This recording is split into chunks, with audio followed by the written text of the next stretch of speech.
Hey everybody, we're back here on Inside the Ropes, and I'm joined by the man who's done everything in pro wrestling. He was in DX, he was in the NWO, he was the 1-2-3 Kid. It is the one and only. I think you might be the loveliest man in wrestling, Sean Waltman. Sean, how you doing?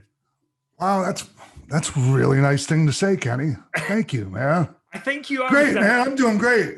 I've never seen you like you see wrestling interviews, and you see sometimes people are like salty or like I've never seen you salty. You always retain cool, calm demeanor. It's good. Well, it's not that I'm never in a bad mood. It's just I love doing this. And like even if I'm in a bad mood, like if I'm going to talk about wrestling, it makes me happy. So there you go. That's what we're here to do. I'm just going to keep you happy. Obviously, we're going to talk about Pro Wrestling for Life, your show. We're going to get into that. One of the things I wanted to ask you about first was obviously last night AEW put on the Blood and Guts show. Yeah. And NXT do War Games. You've been in a War Games before. What do you make of the kind of the modern style of the War Games match, and what do you remember about being in one? What was that experience like? Oh my God, I loved it. I talked about it recently, especially since things, the health of the news of Mongo's health. Yeah. And it just made me think about a lot of that, and it was so cool to be in because I grew up on the War Games. That era when it just when did it start in 87-ish? 87, well, I started wrestling in like 88, 89, but like still I was a kid when I started wrestling. So I'm still a kid. Yeah. When War Games came out, and it was such a cool concept. And there are a few things about it, like having to wait until everyone gets in before we could finish it or I mean there are like some things that I wasn't quite sure of, but overall, I just loved the match, and it was cool to see like 2K, two rings and, the roof, roof on the cage. And I was just grateful to be able to get in there and try to do something different in there, Yeah. I mean, you got to be in a War Games with Ric Flair. Like you can't really get much better than that, right? Like that's the dream. So obviously NXT do War Games as well. Is NXT? I mean, I always feel like people are going to ask: is NXT somewhere you're going to end up? Whether it's a trainer, whether it's a whatever, it always feels like that's somewhere you might end up going to kind of give back or help teach younger wrestlers. Is it somewhere is that something you want to do? Well, before the pandemic started, I was going down about once every month for a week or two each month. And I was helping coach down there, and I loved it. I really loved it. Obviously things happen, and that hasn't been happening. I'm open to doing it again. I'm really busy, but it's something I really love doing. And as far as like getting back in the ring, I'm gonna have a few more matches. I don't know if it's gonna be there. I don't know where it's gonna be. Maybe I'll promote them myself. Yeah. But yeah, no, NXT, I'm one of their biggest fans. Yeah. Aside from, everything else. And when you were down there coaching, was there any kind of, I know you don't want to single people out as that's the person that you think is going to be the next big thing, but were there a couple of people who, when you were down there coaching, you thought, this is somebody to look out for? Oh, the ones that have shined, like Damian Priest is doing great. Obviously Riddle and the one I knew was going to be a huge star is Bianca. Yeah. And then more like Angel Garza was in there. Just a lot of guys. I don't want to leave anyone, Austin Theory. There's just a lot of, Xia Li. I could keep spitting them out, man. Yeah. There's as they come to my head. Yeah. Well, obviously Triple H is down there, sort of heading up NXT. Shawn Michaels is there, but I was watching one of your moments a couple of weeks ago before I knew we were going to be talking, and it was the promo when you came out as x-pac the night after WrestleMania 14. What was that like for you? Like WWF are now kind of blown up with the Tyson thing and the Austin thing, and you're going to be out there the next night cutting this promo, and you get to kind of say what you want to say. Like, what are your memories of that? I was a little nervous. Because, I've talked about this. I've been fairly candid about my fear of talking in public. I got over it. It was a little like, it was well done. It was a big moment. It was one of the most important moments in my career. you know. Like for me, the most important moment of my career was the 1, 2, 3 kid, the beating Razor Ramon thing. Yeah, that was but like as far like this is top 3, you know, coming back. And because I had to say, I talked about this. Vince told me before I went out, he went, they're expecting something big from you. Go ahead and give it to them. And it wasn't, hey, you should say this, you should say, it was whatever you want to say. Just go out there and get it off your chest. And, it was a little rough around the edges, but it was 100%, man, 110 actually percent authentic and, a lot behind it. And, it worked. It did for sure. I mean, I think because it was so authentic as well. Yeah. Like it was you turned up to 200%. It just felt, it was an iconic moment. And it was the momentum, even though I had been away for many months, I hadn't been on TV. Scott Hall, like they had everyone wearing my t-shirt every week during their in-ring, Hulk, Macho Man, everybody shouting out to me every week. And just all the things I did before that,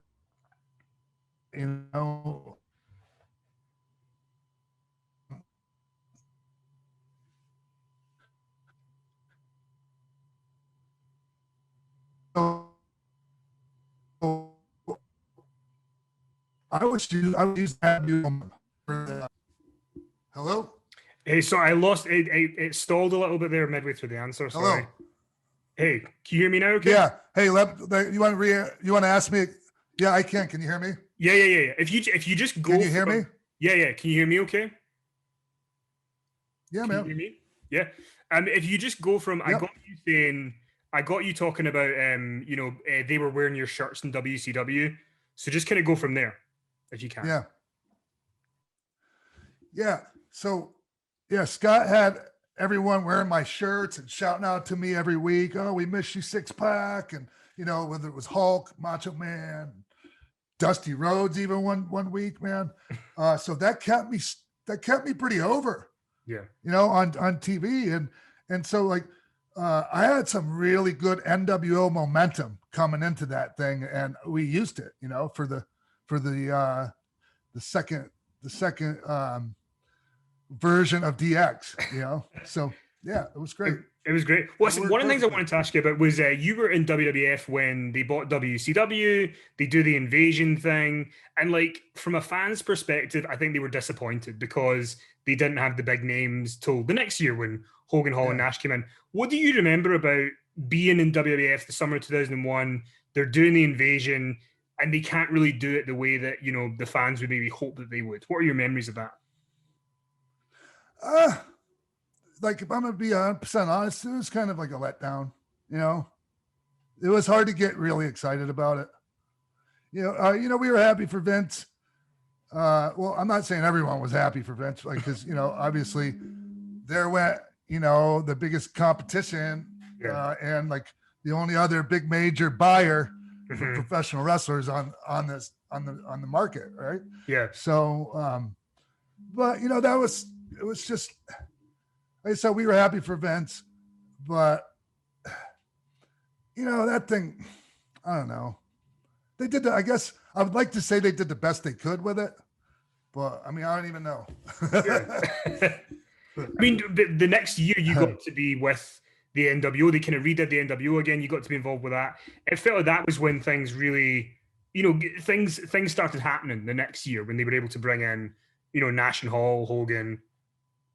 Yeah, and I had been on the shelf. I got hurt in a cage match with Jericho, and so I was out. My neck was pretty bad again, and and also like I didn't have a whole lot of momentum, before that NWO thing, that in 2002. So that really helped me a lot. Coming back and Hulk. Hitting Hulk with the chair and him getting, leaving him in pool of blood. It was just, that was great for me, man. I was able to, like, I didn't last much longer. After I came back, I was gone by July, but I left out working main events. So, Yeah, 100%. There's that. Well, I did want to ask you just quickly. Obviously, Dark Side of the Ring's coming back this week, and one of the topics they're going to cover is Plane Ride from Hell.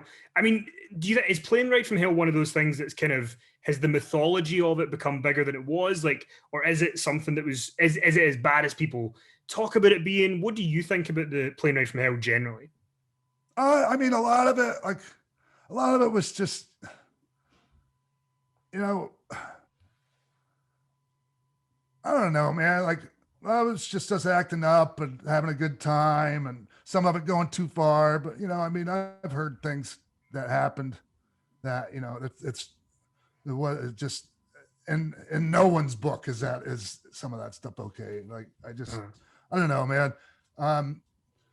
You know, I used to tell stories and you know, I used to brag about, oh, I chopped off Michael Hayes' ponytail, like, you know, and yeah, it was funny or whatever, but I don't know. I'm just a different person now, Kenny. Yeah. You know, a lot of things that I used to brag about, I'm not necessarily incredibly proud of anymore. You know, if I ever was, you know, might have been a good story, but yeah, it's just one of those things you go through in life, I guess. And I mean, I wanted to ask you a little bit about, you know, the NWO in '96. You talk about being the NWO.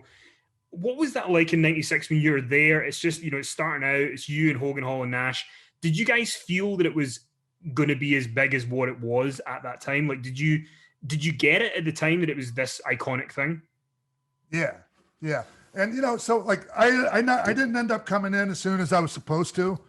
So some stuff had happened before I actually got there. Yeah. But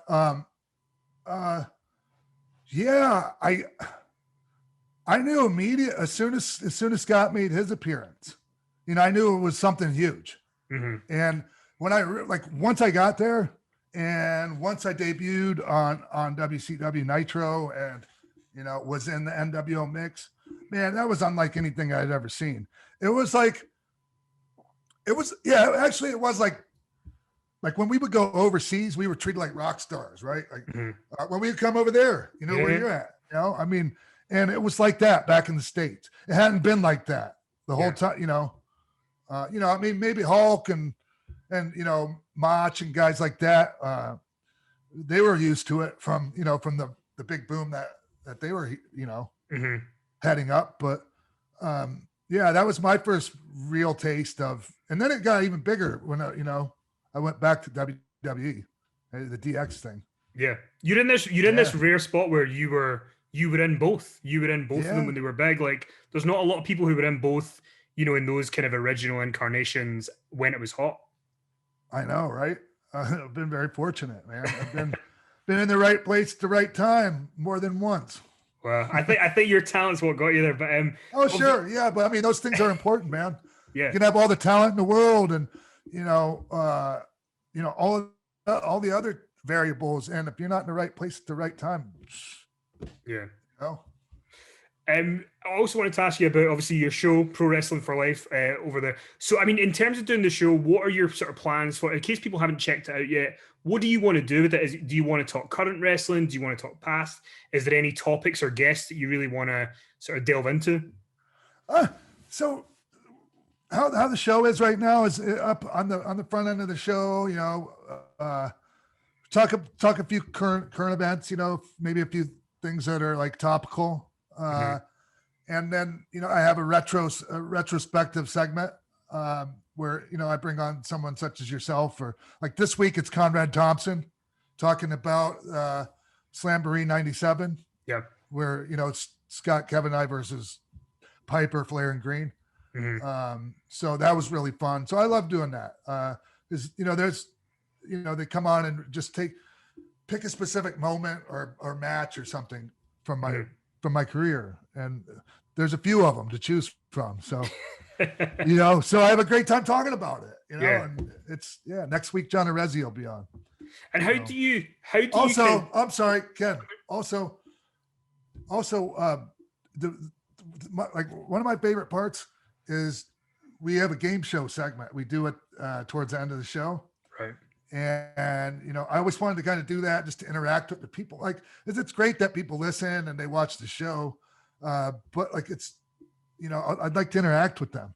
And so I have 2 guests on the show every week, mm-hmm. you know, and it's great, man. The game doesn't even have to be it's just a chance to interact with people.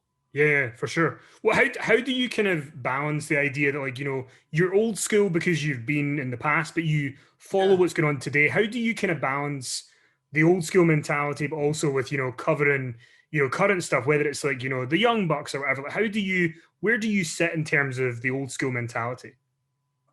I like to compare myself and what for the question that you're asking me, I like to compare myself to Terry Funk, because Terry Funk was old school legend, but he was very uplifting of the younger talent, of the newer generation, and because you know he was very forward thinking, and I like to think I'm that way. You know, there are things about, you know, the various products out right now that you could pick apart and go, back in my day, but it isn't back in our day. The whole, like, everything's different now. People have been exposed, fans have been exposed to certain things like that they weren't exposed to yet, you know, back when I was growing up, or, you know, I mean, a lot of us believed everything we saw still, or, you know, wanted to, and we were, I don't know, man. I just like Terry Funk. I like to look at it that way.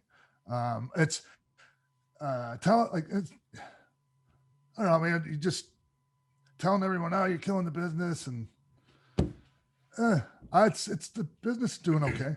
I could, you know, people. I don't know. I don't want to get too off into. Yeah, I got it. No, we don't. Well, I have my opinions. The last thing I wanted to ask you about was you got to go in the Hall of Fame a second time with the NWO. How cool was that for you? Because the NWO is so iconic. You know, it's like people still wear the shirts. Like, is it weird to still be getting recognized now for that thing that you guys did 25 years ago? I mean, yeah, it's not weird. It's very cool. It's a wonderful thing. I mean, it's nostalgia, and it's a huge part of people's, you know, childhood memories, you know, so, or even not even childhood, you know, I mean, it's just, it was a really cool thing to be a part of.